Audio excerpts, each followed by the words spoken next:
Žmogus dažniausiai pyksta ant tų dalykų, be kurių negali gyventi. Ir atrodo, paradoksaliai skamba, pykstame ant to, be ko negalime gyventi. Tai irgi labai dažnai susiję ir su žmonėmis, galimai, kad ir su daiktais, vietom, kuriuose galbūt esame. Kaip dažnai irgi žmonės būna ten vis skundžiasi valdžia, skundžiasi ten ta vieta, kur gyvena, bet be jos negali būti. Tik taip pat ir apie pavyzdžiui, artimuosius. O dar vienas dalykas, ant ko mes pykstame ir kas mums labai dažnai nepatinka ir bet be ko negalim gyventi, tai yra taisyklės. Ir vėlgi paradoksalu, nes labai dažnai žmonės norėtų gyventi be taisyklių. Atrodytų, kad be taisyklių būtų kur kas paprasčiau.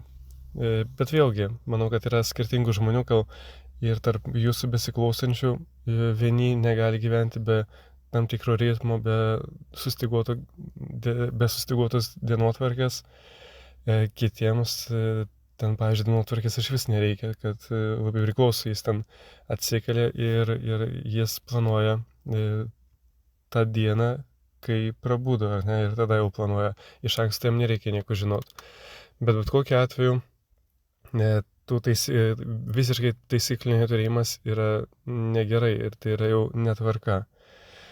Pavyzdžiui, paimkim labai paprastą pavyzdį. Bendrauti su žmogumi, kuris gyvena pagal savo nuotaiką. Jis sako, kad yra autentiškas ir kaip jaučiasi, taip ir elgiasi. Jeigu blogai pasijauti, tai ir visi aplinkiniai nesupranta, kas su juo ten vyksta. Ir nuotaikos žmogus neturi nuotaikos, tai ir su juo nesusikalbėsi šiandien. Ir čia kaip vienas iš tokių mažesnių pavyzdžių, bet tos taisyklės būtent mums yra reikalingos, kad būtų tvarka.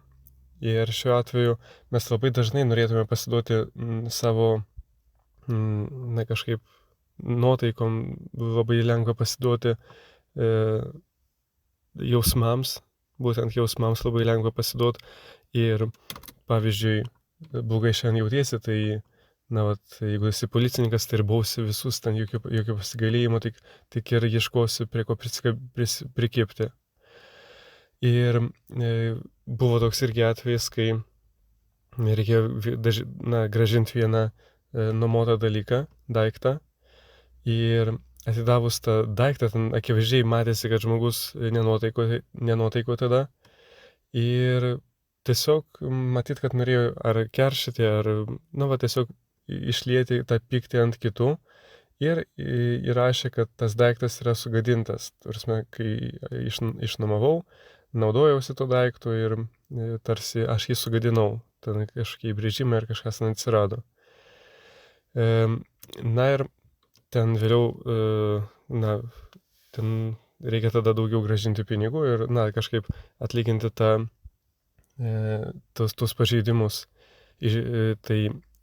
Bet pagal taisyklės ten tada pradėjau aiškintis, kad ten akivaizdžiai buvo, kad tas daiktas yra nenaujas ir, ten situacija buvo tokia, kad grinai buvo to žmogaus ambicijos arba bloga nuotaika, bet ir šiuo atveju aš tada supratau, kad kaip yra reikalingos taisyklės, nes pagal taisyklės ten buvo aiškiai nurodyta, ar ne, kad, ten buvo tam tikras punktas, kuris būtent man ir padėjo išspręsti šitą situaciją. Ir šiuo atveju likau tada, ne tai, kad nekaltas, bet man buvo pripažinta, kad buvo apkaltintas nereikalingai ir kad tą daiktą, kurio naudojausi, kad jis buvo jau iki tol, su tam tikrais defektais, tarkim taip grubiai tariant, ir ten nebuvo mano kaltė. Ir būtent tas pavyzdys man labiausiai, kažkaip patiko, nes mes žiūrėdami irgi ir į savo kasdienybę ir bendrai tos taisyklės, kurios mums yra duotos, kaip yra reikalingos ir jos apsaugomos. Ir čia kas kaip ne taisyklės ypatingai mus ir saugo. Ir nuo kitų žmonių, bet ir saugo tave. Nes nuo tokio taisyklės saugo tave nuo tokio neapgalvoto elgesio, sprendimų neapgalvotų ir tam tikrų irgi kitų pavyzdžių galima irgi pritaikyti, bet būtent nuo to, kad pasielgsi neapgalvotai. Ir taisyklės mus įrėmina, įstato į tam tikrus rėmus, duoda gairias, kaip mes turėtume gyventi. Ir pavyzdžiui, vėlgi kalbėkime apie kad žmogus kažkaip procentaliai, tai nežinau, kažkaip atėjo mintis, kad labai iš didelės dalies mes susidedam iš tų jausmų. Neteisingai sakau, bet nežinau, kažkaip dabar neteina, kaip galim būtų apibrėžti tą, ką turiu omeny. Kad jausmai mūsų gyvenime užima labai svarbią vietą. Dėl jausmų mes priimam tam tikrus sprendimus, kažkas tau patiko, ten nutarei kažką įsigyti, nutarei atsikratyti kažko, jausmai, pamatei, pavydas, arba ten išgirdai kažką, tave galbūt sugėdino. Tai viskas, tai mus labai daro mums įtaką. Arba, pavyzdžiui, tave kaltina, o tu iš tikrųjų ten esi nekaltas tuo atveju.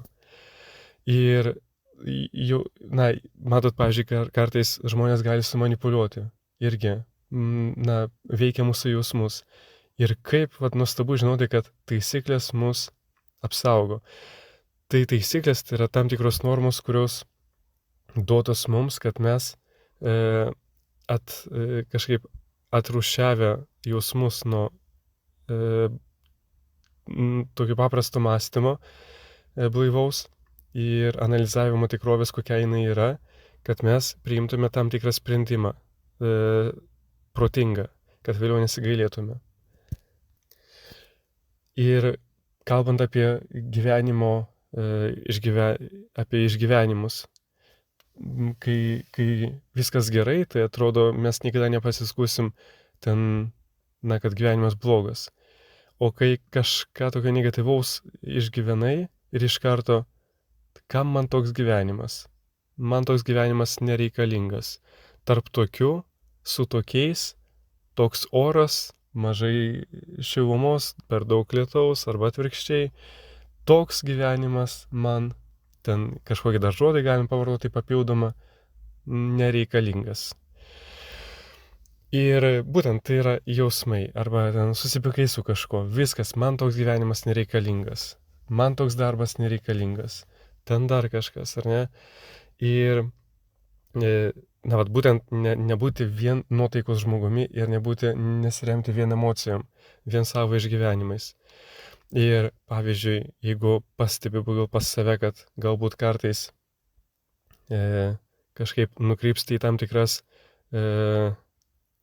tikrus kraštutinumus, kad, pavyzdžiui, man viskas, toks gyvenimas netinka, man taip nereikia, tarsi pasitraukiu. Ir žinodamas irgi tokį savo silpnumą, gali savo užduoti, tokią kryptį, turėti taisyklės dėl savo jausmų. Taip, aš esu galbūt impulsyvus žmogus. Mano jausmai galbūt greitai pasikeičia. Tu turi save pažinti. Ir save pažinęs, tada supranti, kad tai yra mano silpna vieta. Ir čia man reikia taisyklių. Taisyklės, kurios tave apsaugos nuo neapmąstytų sprendimų. Kad nedarytum kažkokių labai svarbių klaidų didelių savo gyvenime, kurios turės didelės pasiekmes. Padaryti, galbūt savo parašyti taisyklės, kuriomis tu remsies. Kai jausmai ims viršų, tai tada eini link taisyklių, kad tave apsaugotų, kad tu nepriimtum kvailaus kažkokio sprendimo. Tai būtent tuo norėjau pasidalinti. O pagrindinė ta mintis, jeigu mokam priimti gerą, tai būkit geri ir priimti, kai yra nelabai malonu ir kai nelabai yra gerai. Man tai irgi, tai yra, kiekvienam žmogui tai yra sunki tema ir, sunku priimti kažką sunkesnio, kai, nemalonaus. Bet tai yra didelis iššūkis mokėti priimti viską ir nepasiduoti savo jausmams, nes būtent tas nemokėjimas ir nenoras priimti iššūkių, tai yra labiau susijęs su jausmais. Mokėti kontroliuoti savo jausmus, o jeigu ten prispiria kažkas ir ten nori galbūt neapgalvotai pasielgti, tai atidėliok. Jeigu taip nori kažką parašyti, kažkokią bjaurią žinutę, kažką ten, nežinau, blogo išlieti, pasakyti kažką nemalonaus kitam žmogui.